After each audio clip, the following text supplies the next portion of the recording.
I'm here today to send thoughts and prayers. My thoughts and prayers go out to all those who are suffering in this time. You're suffering because you can't run an AC. I know exactly how you feel.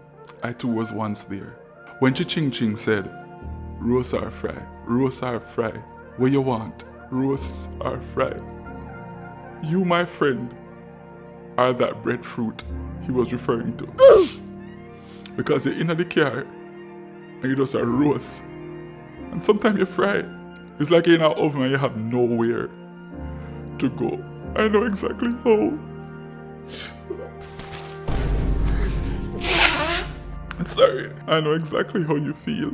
But I'm here to tell you that there's hope. Because I found hope. And it can be found in this simple acronym. GGFYA.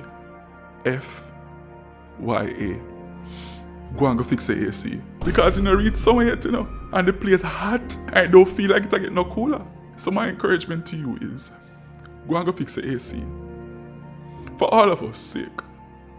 Because we don't want any more upset and annoyed motorists on the road. Okay? Share this with someone who you feel might need these words of inspiration.